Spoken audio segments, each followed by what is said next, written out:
Welcome to Haunt Weekly.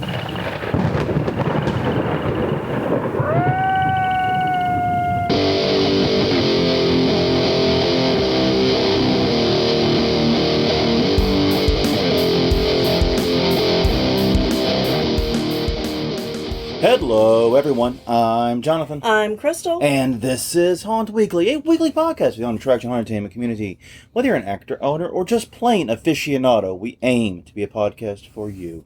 And we return to you once again from yet another room in the house. Yes. At some point, we're going to have recorded a podcast episode in every room of this house in sequence. Yeah.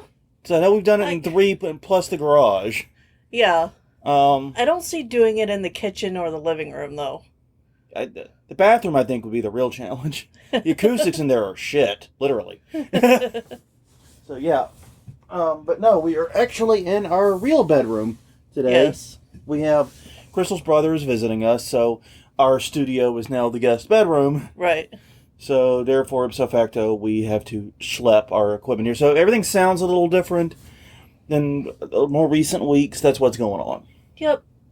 We're hoping soon to be back out in the garage doing the regular recordings live, but with season and everything going on, there just isn't an opportunity to do it. Yeah, and since the next recording is on Halloween, that one might be a little late. It definitely won't be live. No. So we will see how that goes. We'll figure that out. Well, speaking of what's been going on, well, first things first, if you want to check out more of what we do, I forgot to do the plugs. You can check us out at hauntweekly.com or Haunt Weekly on Twitter, Haunt Weekly on Facebook, youtube.com/Haunt Weekly is the YouTube channel. Find us on iTunes, Google Play, Stitcher, Spotify, wherever you get your podcast from. And after season is over, Sundays at 8 p.m. Central, 9 p.m. Eastern, we usually do these live. You'll find out more and find out when we're going live, facebook.com/Haunt Weekly. Yes. All right, well, this has been a week.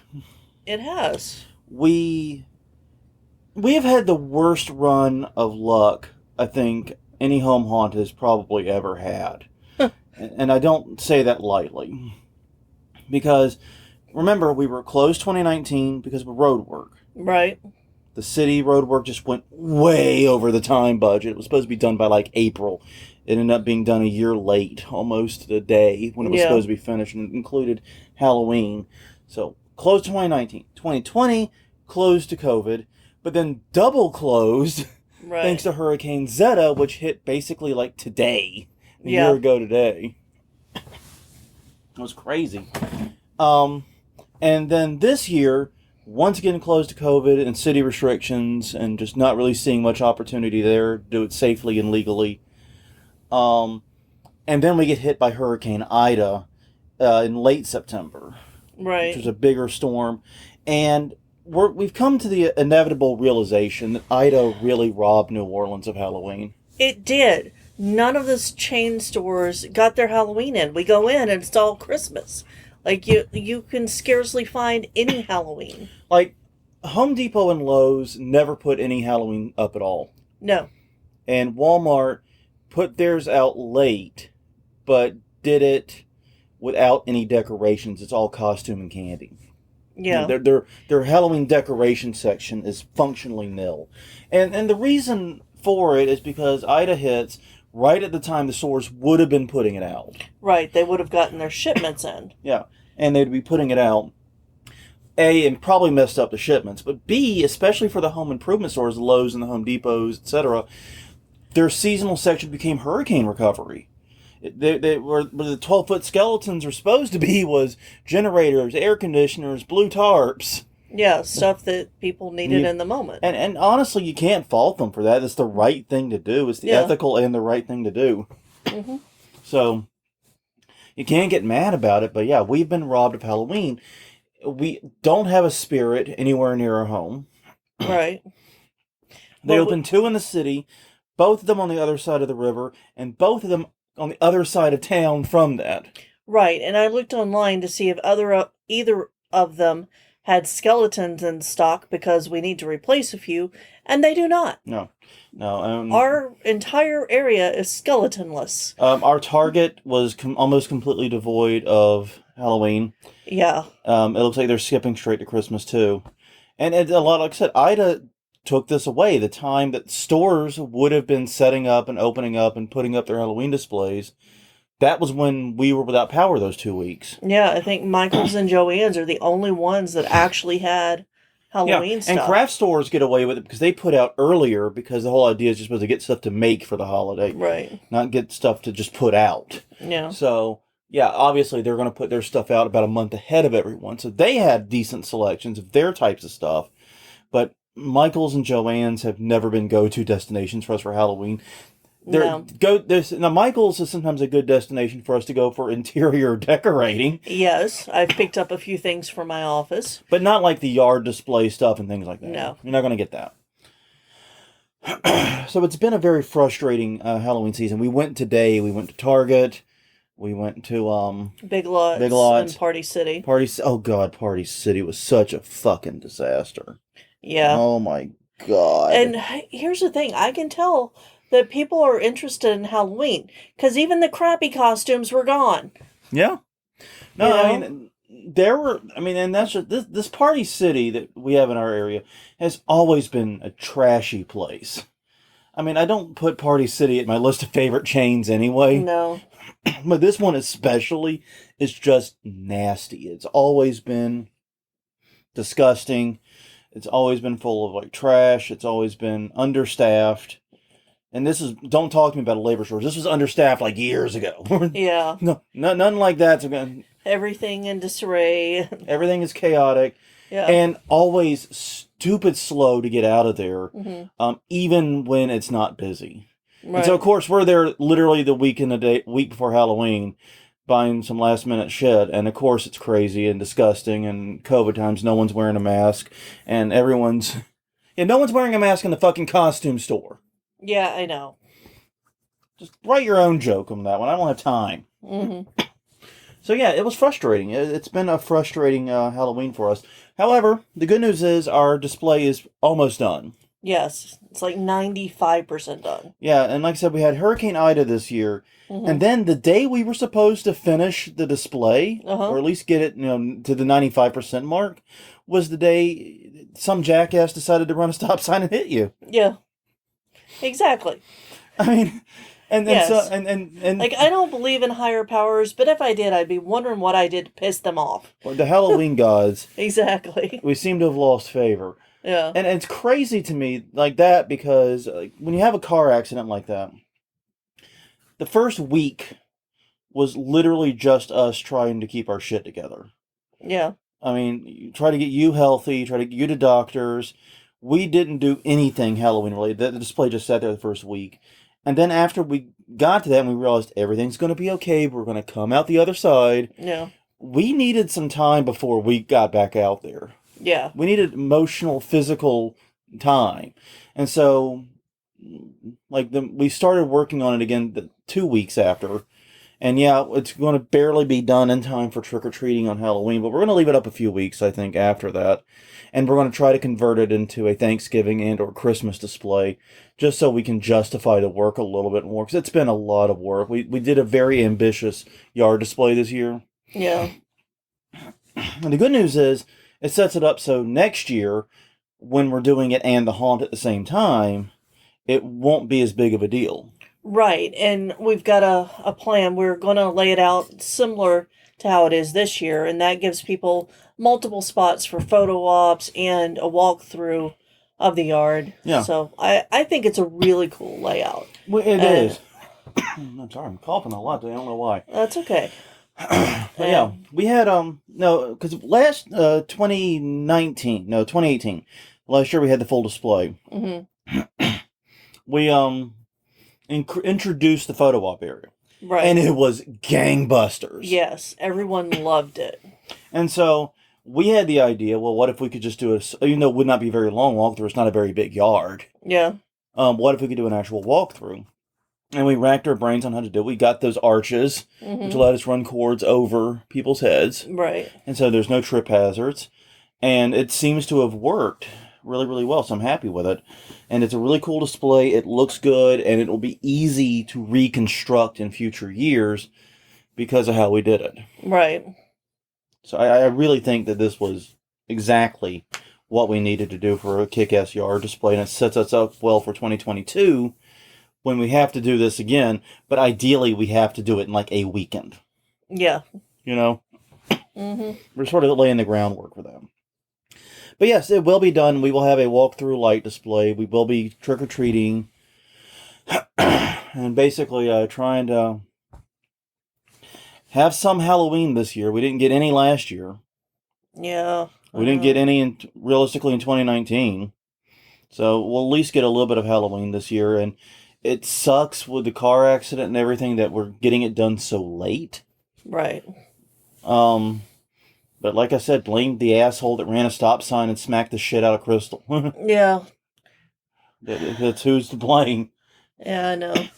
Fucking asshole. I mean, anyway, we've got a lot to get through. Yeah, we do. We need to move on. I apologize for that. Yeah. So, first things first, let's talk about last week's question of the week. We asked you what are your favorite classic Halloween songs. So many good answers. Yes, lots of things that we're reminded of and some new suggestions to listen to. Yeah, it was a really interesting list.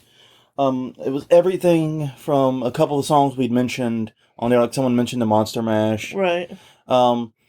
But also a lot of like Haunted House, the doo-wop song. Mm-hmm. Right. Yeah, that was a good one. And a lot of, like you said, new ones that, well, maybe not new ones to us, we'll say. They're not necessarily new songs.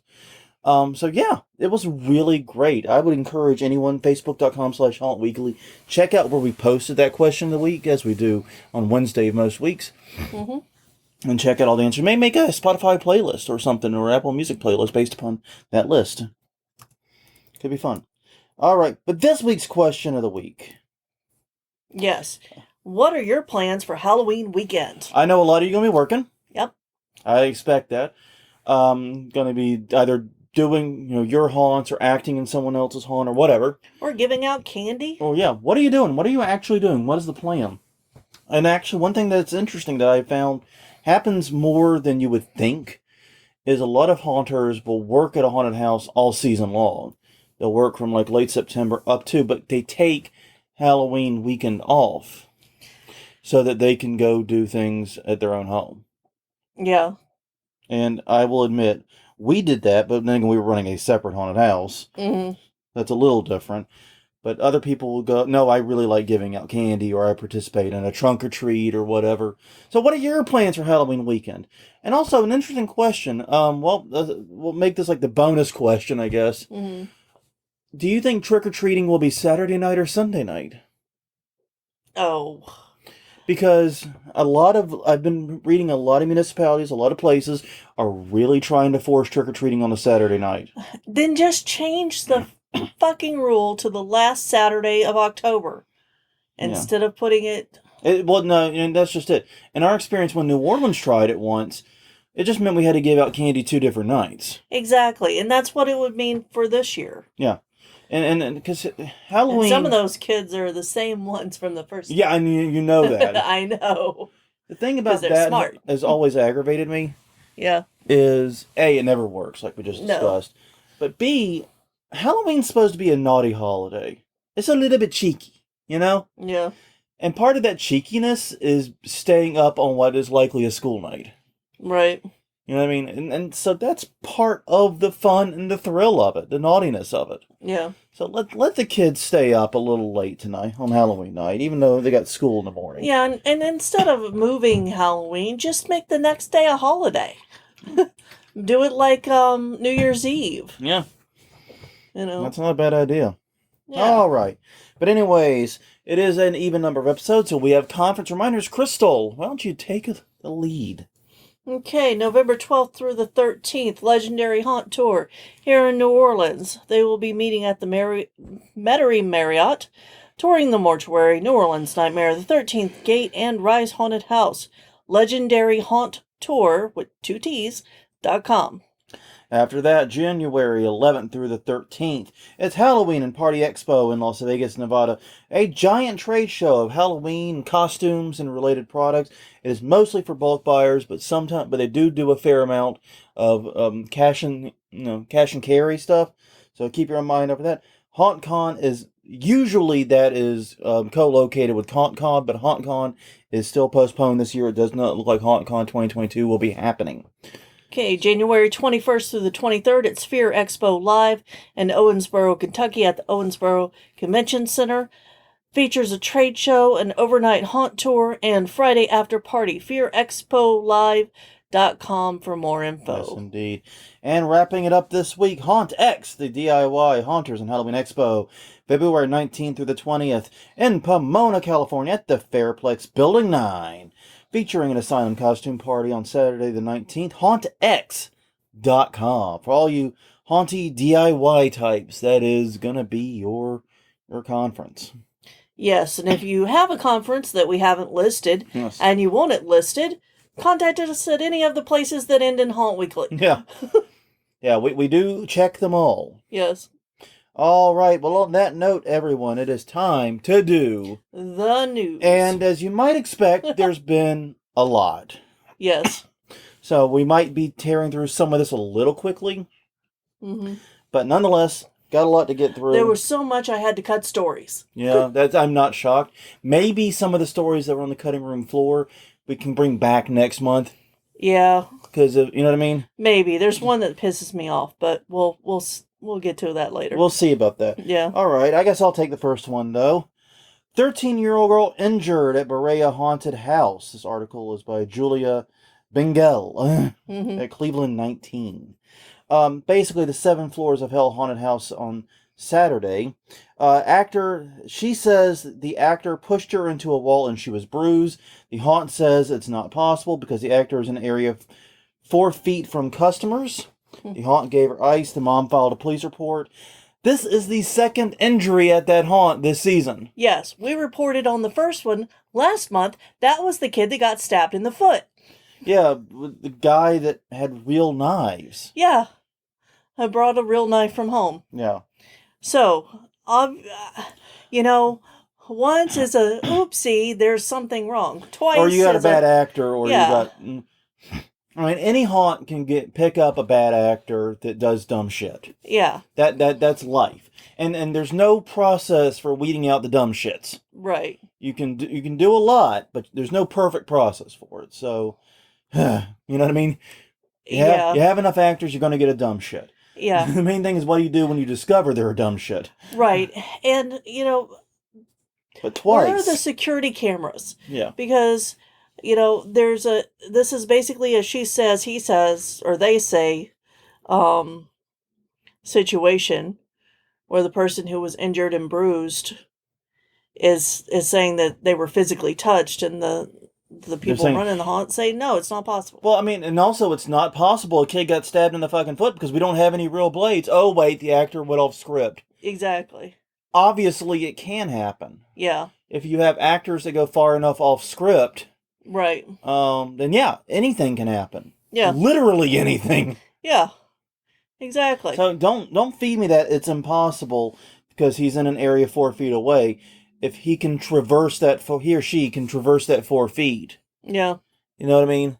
Yeah. Yeah. They're saying that she got scared and ran into a wall.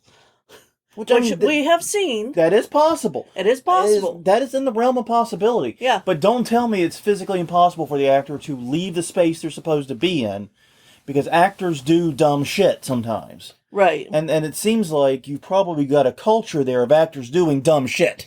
Yes, they're inspired to go their own way. Yeah. And sometimes that's not necessarily safe. Yeah, and then for actors that are very safety-minded and are very cognizant of these issues, creativity and going off script can be a very good thing. Right. You don't necessarily want to discourage that, but the problem is when actors do not consider safety, they're not being smart. Right. You need, they need to stick to the plan. They need to stick to what they're supposed to do. Yeah. And it's exactly. Just, So yeah, this 2 injuries. And the other element of it is this. Okay, obviously it's worse if the actor shoved her into the wall for a myriad of reasons. Yeah. But also, why was she scared into a wall? Yeah. I mean, okay, I will grant no element of design can prevent people from running into walls completely. Believe me, We've tried. Yeah. We have the test lab in the garage. Yeah. Yeah. We've tried. You can't prevent it 100%. No. There's no way.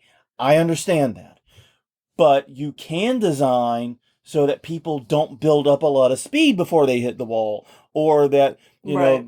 you don't scare into anything hard. Mm-hmm. You can. There are ways to deal with it, Yeah. And it doesn't sound like this haunt was designed with that in mind, assuming she got scared and ran into a wall enough to get bruised and injured. Yeah.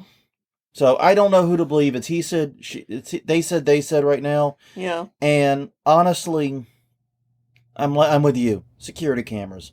Yeah. We should have the neutral arbiter in the room as the security camera. Exactly. Moving on. All right. I'm just going to read the headline. I don't necessarily agree with the verbiage. I will concur. The labor shortage is spooking a new victim, haunted houses. This is by Deanna Pan at the Boston Globe. Mm-hmm. So online reviews of some popular New England attractions are riddled with complaints about hardly any characters, not enough people to scare you. And it really goes into the importance of actors and what actors bring to a haunt, that element of, spontaneousness that you don't get with animatronics. Some at one part in the article they talk about it's like going into the dark and knowing that nothing's in the dark with you. It's kind of sad. And I think there's two elements at play here. Yeah. I mean, there is no labor shortage. Get over that. If you think there's a labor shortage, you're an idiot. There's a shortage of well-paying jobs, is what there is. Right. There is no labor shortage. Yeah. Second, a lot of haunts were closed or ran very limited shows last year. Right. Which means they did not have all of their actors. Well, and they also cut actors for social distancing reasons. They ran a limited show. Yeah. And only used a third of their actors or half of their actors, whatever. And so basically you have haunts that were not able to maintain the year-to-year habit for a lot of their actors. And when you do that, actors don't return. Yeah. It's just truth. Yeah. So it's a problem we're going to have to deal with. Exactly. We're facing that next year. Hopefully. When you have that break, it's bad. Haunts do not, acting is very much a habit.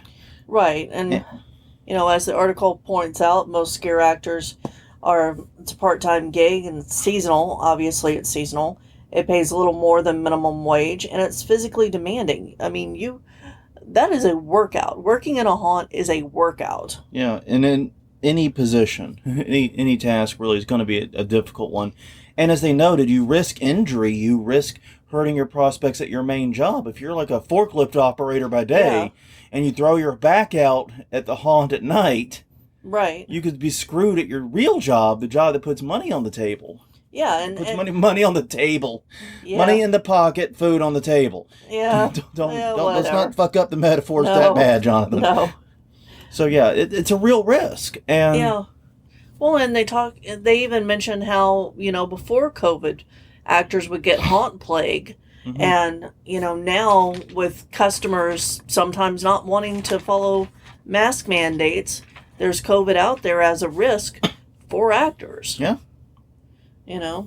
I mean, obviously being vaccinated helps guard you and helps keep you safe, but, my dad, fully vaccinated, got COVID, and it made him rather grumpy, was how my mom put it. We'll leave it at that. My mom said it made him cranky and irritable, to which I said, so what did COVID do to him? Yeah. But, yeah, pretty much. I'm not fully understanding what COVID's role was in that.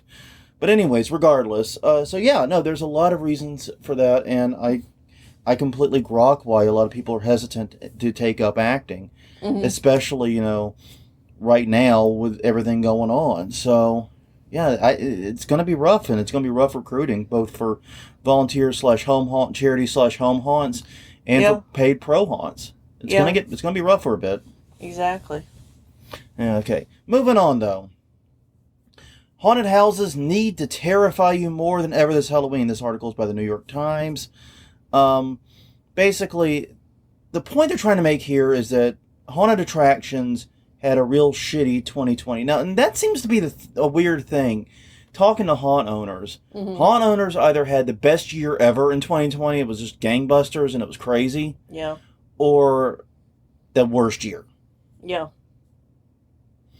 They were either closed, they ran so limited that they were barely breaking even, if that.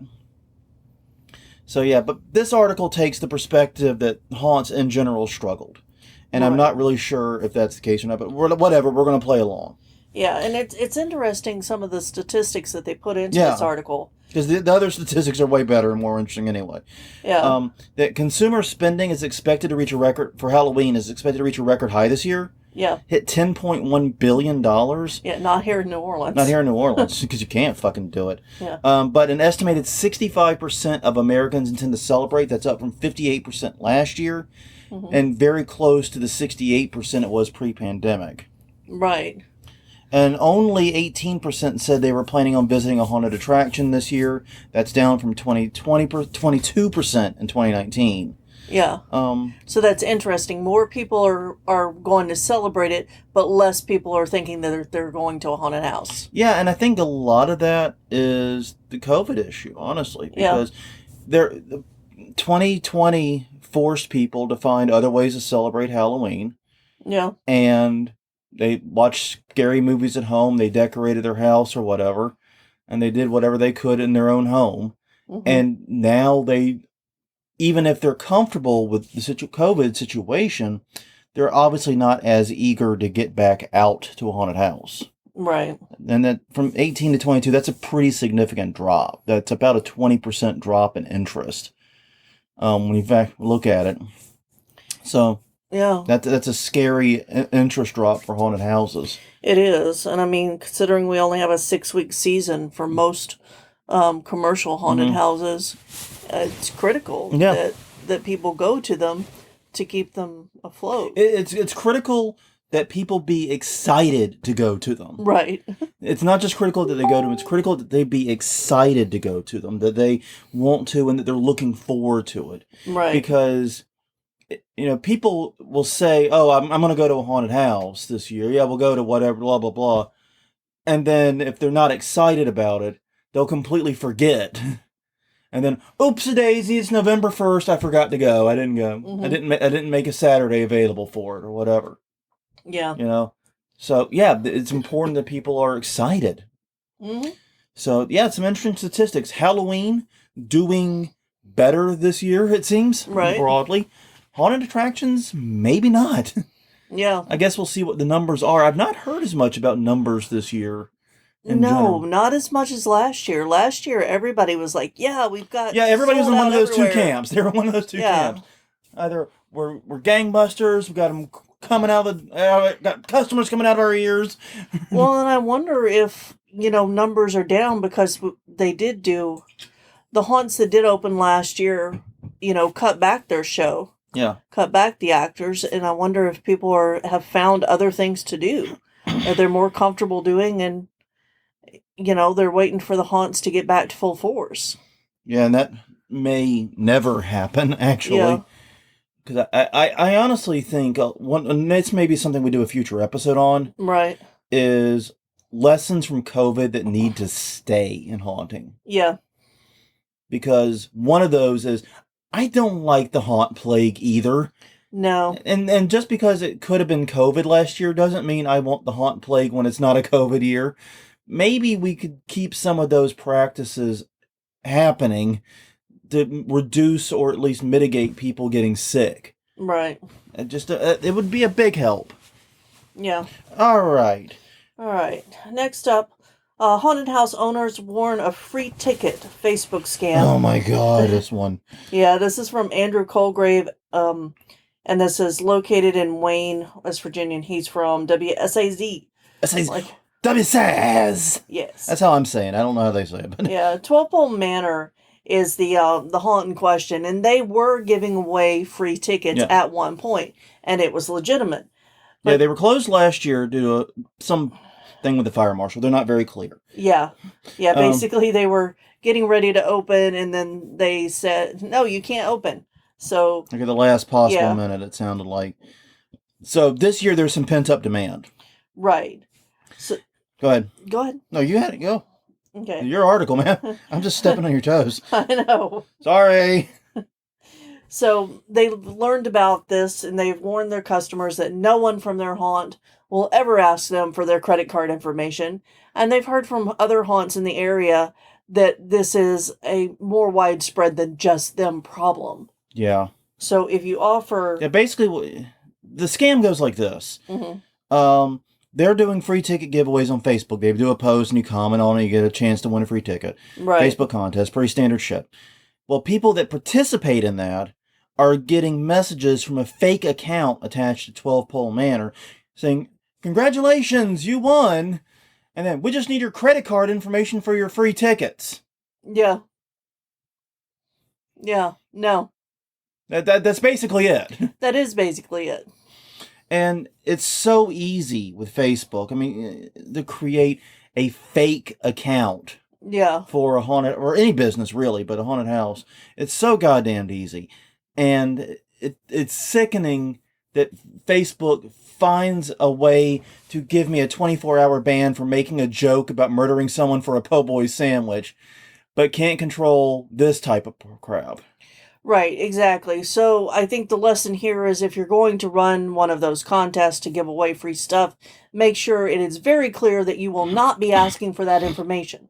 Or another solution is to have the entries come in a way that are not public. Yeah. Have them email the entries. Well, yeah, that could be, create a Google form. Google form will export it to an Excel spreadsheet for you and make it really fucking easy. Yeah, they have it because the reason it's working is, I don't know how well it's working right, but the reason it's possible is because it's a public Facebook page and they're having people comment on it or to get their entry.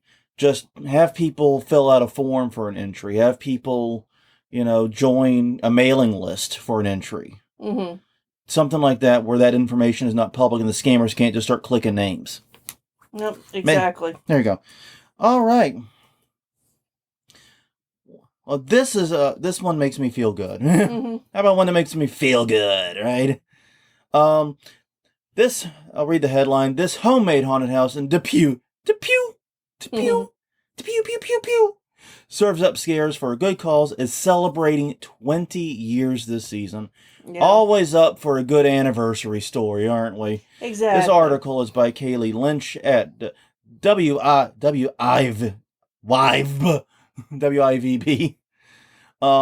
Basically, it's a home haunt, the Yard of Terror. It's grown quite large. It was just, a backyard haunt, but now it spans three lots and has between 15 and 20 volunteer actors. It's a multi-night event, and they raise money for local charities, such as the schools, the churches, the police department. And in a small town like this, that little bit can mean a lot. Yeah, exactly. Because we've seen this firsthand with, like, the Lafitte Fire Department. And how their haunted attraction was, I don't know, the whole situation in Lafitte is super fucked right now because of Ida. Yeah. So we're not going to get into that. It's going to depress the shit out of me. Yeah. But it's super fucked down there. But basically, that was a big part of their budget. Yeah, it was. They're a volunteer fire department. They used that money not only to operate the fire department, but to offer scholarships to area students. And to do the Christmas thing, they have Santa on the fire truck throwing candy. They took the money they got from the haunted attraction to pay and make that happen. Yeah, and I think they also gave out presents on that Santa thing to local families. Yeah. So, I mean, it might not sound like much, like $3,500, which is what they raised last year. May not sound like a lot, but in these small towns, that can make a big fucking difference. Yeah, it can. So, 1,600 people raised $3,500 last year.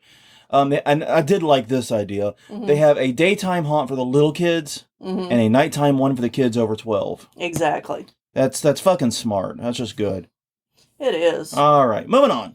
All right. The house's October-built filmmakers have put together the ultimate haunted attraction directory. Yeah, I'm in the awkward position where I have to say nice things about the house's October-built. Go ahead, sorry. All right. This is from John Squires at bloodydisgusting.com. So yes, we did a review of the movie on this podcast. We were not somewhere. kind. We were not. We worried about the implications of the movie for the haunted attraction industry. But they have created HauntSociety.com where you can look up professional haunts. Yeah. It does not seem to include home haunts. No, it does not. But it does seem to have a pretty good list going. Yeah, I checked the Louisiana one, and I did not have any immediate omissions. No, I had a few that I hadn't been to, and I'm like, huh. Next year? There's some that we missed. Yeah. You know, running a haunted attraction directory is tough. It is. Not nearly impossible. Haunts pop in and out of existence like quantum particles. Yeah. You know what I mean? Yeah. Haunted attractions are basically quantum physics on a large scale sometimes. You know what I mean? It's all ethereal.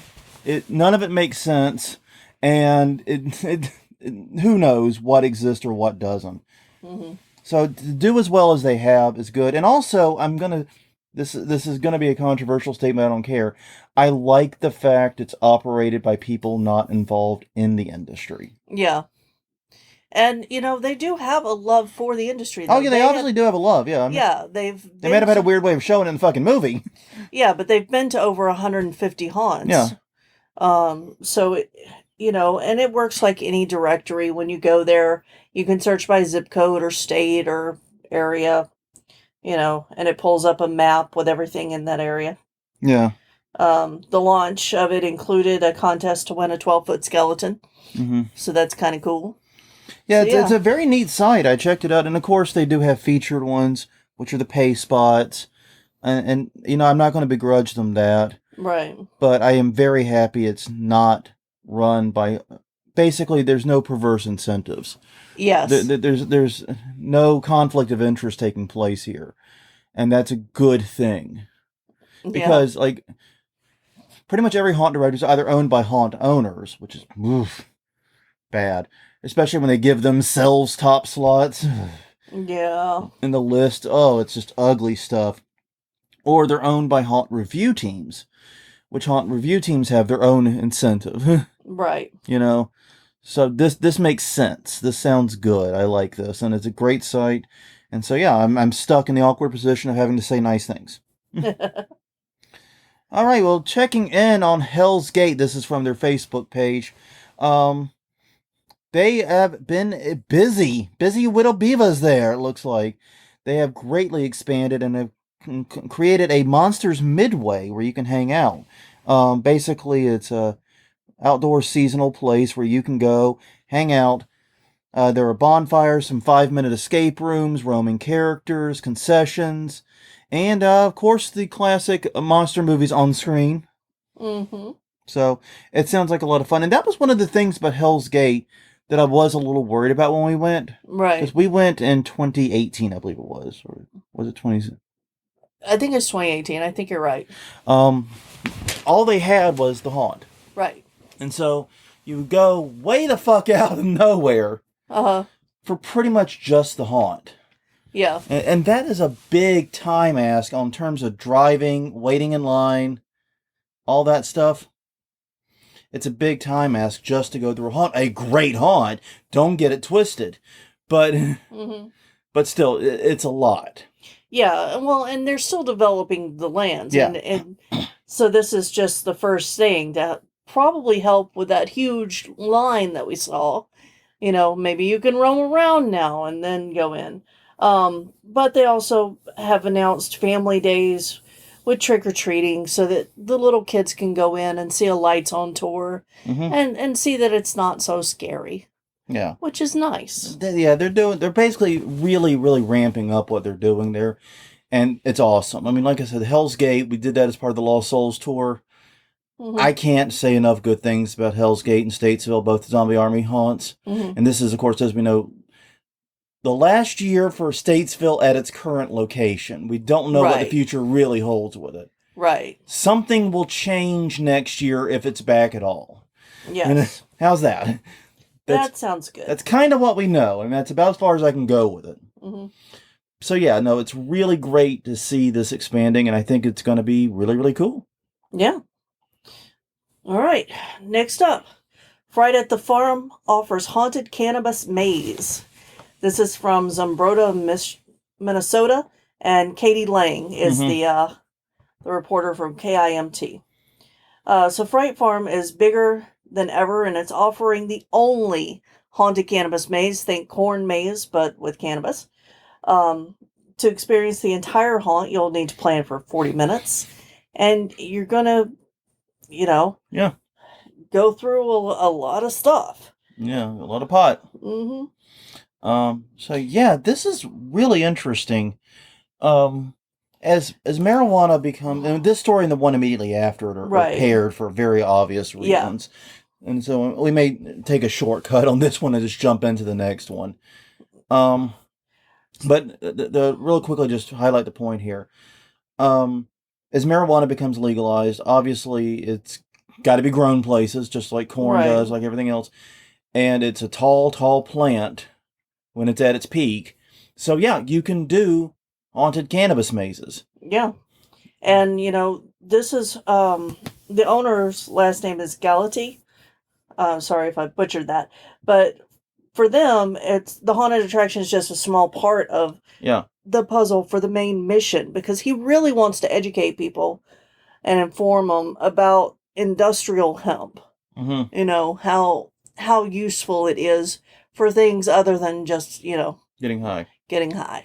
And I think that's a great thing because hemp is a pretty amazing product. Yeah. And the fact that we don't use it in more stuff is weird. I'm not like one of those hemp hippies or anything like that. No. That thinks everything should be made out of hemp. I'm not that guy. But I'm genuinely impressed with how easy it is to grow and how strong it is and how useful it is. Right. It's like bamboo. We've become very fascinated with bamboo lately. We have bamboo toilet paper, bamboo paper towels. Yes. A lot of our paper products are bamboo now. Yeah. And they're great. They're working wonderfully for us. So yeah, but no, getting back on this, when I remember when we went to Eckert's Fun Farm, Mm-hmm. how it was part attraction, part educational. Right.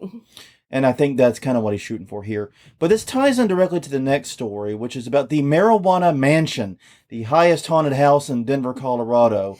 This is by Jason Grunauer. Mm-hmm. At the Denver Channel. Basically, the mansion in which the legalization for recreational pot and the amendment for it in Colorado was drafted and the groups were headquartered in. Right. That house is now a haunted attraction. Yeah, at least in October. Now, here's the thing. It is not a consumption lounge. Smoking is not allowed inside on the building. But if you do wish to partake, there is a dispensary in the carriage house out the back door.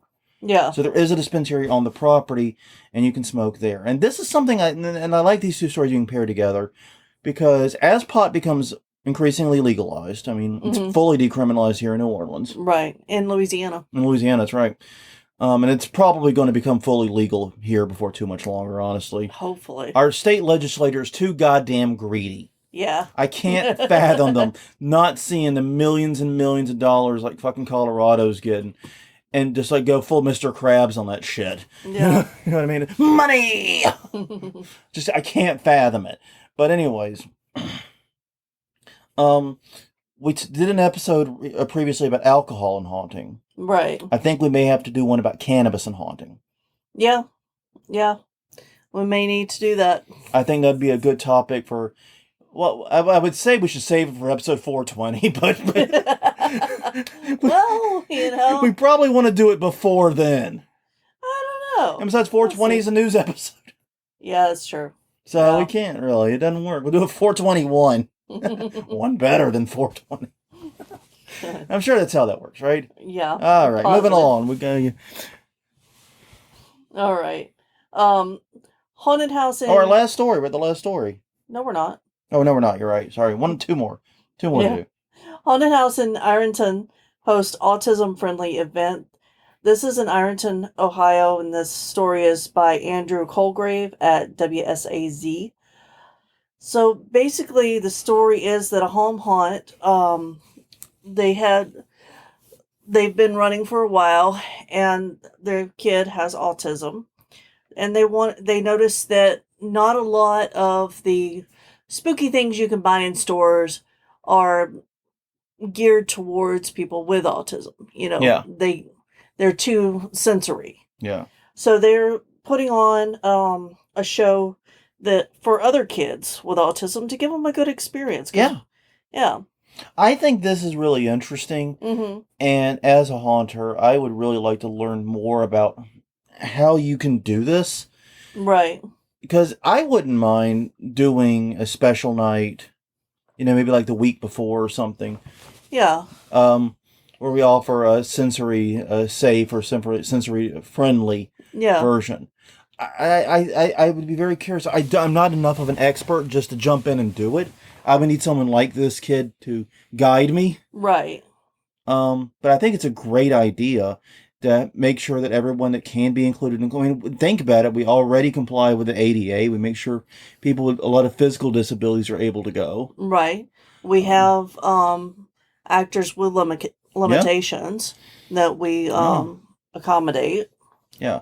We already do so much. This is just another group we could possibly reach out and do something for. Yeah, no, I'm interested if it would be different than just a lights on, no sound tour. Yeah. I'd be very curious. Like I said, I would have to, because I'm not an expert in this. I know nothing about it. Right. And I don't want to pretend like I do or speak and act like I do. I would have to get someone to educate me. Maybe this is something if we can get a guest on. Yeah. To help us. This could be a future episode where we talk about making an environment that's approachable to people with autism. I think that could be a great topic for a guest episode because neither of us are qualified remotely. We are not. So as is the tradition on Haunt Weekly, we bring people smarter than us in. Mm-hmm. Not difficult to find. No. All right, now our actual last story. Yes. Sorry about that. UVA-wise students build and operate haunted house for class credit. Yeah. You bastards. How'd you fucking swing that? Oh my God. This is an article by Nick Duggan at WJHL. The University of Virginia's College at Wise. Two of the students there are putting, basically, they have a class titled Haunted Houses. Yeah. And it was the brainchild of Mays and Michael McNulty. Students in this class receive instruction on the art of scaring, but also a lot of hands-on experience as well as information about building, operating, and maintaining a haunted house. Right. And so basically it's a theater course, weirdly enough, but it teaches the very specific skills you need to operate in a haunted house and to operate a haunted house. Yeah, and I mean, it makes a lot of sense, and it gets to well-rounded experience with running one. Yeah. Because not only are they learning about, set design or scare tactics, but they're also learning a little bit of the business side too, about how to manage people because they get volunteers from the community to help them put it on. So they have to recruit, they have to train, they have to do all of the things. You get a little bit of everything. You get everything from building panels, I'm sure, and set design like that. Yeah. To, like you said, recruiting actors, training them, managing them. Yeah, some great stuff. I think this is excellent. Yeah, I wish more schools would take this on. I think it's a great idea. Yeah, I think this is a natural addition to a theater program. Yeah. Maybe as an elective in a theater program at the very least. But the reason I say that is because, theater kids and haunting have always been a tandem force. And yeah, it just makes so much sense because this is a different type of theater. It's really what haunting is in many ways. Right. It's theater with a very singular purpose. To immerse you in their world and scare the pants off you. Yep. Well, that is all the news we have right now. It's been a busy season, like I said, and it's been especially frustrating here in New Orleans. Just having to deal with the lack of Halloween in stores. Yeah, no kidding. And it's been frustrating for us because in doing this display, it's like, these lights are broken. Yeah. And it's really frustrating this year because for the first time in a while, we got money. Yeah, a little bit. At least a little bit. We could probably buy anything we needed. We could afford it. If we could find it. But we can't find it. Yeah. Doesn't exist. No. So, yeah, it's just super frustrating. But anyways, once again, the question of the week this week is, what are your plans for Halloween weekend? Let us know. HauntWeekly.com, HauntWeekly on Twitter. Facebook.com/HauntWeekly is the Facebook page. YouTube.com/HauntWeekly is the YouTube one. Find us at Google Play, iTunes, Stitcher, Spotify, wherever you get your podcasts from. And most weeks outside of season, check us out, Facebook.com/HauntWeekly, as we do these live Sunday, 8 p.m. Central, 9 p.m. Eastern. We hope to see you there when those start back up. But until next time, I'm Jonathan. I'm Crystal. And we will see you all next week.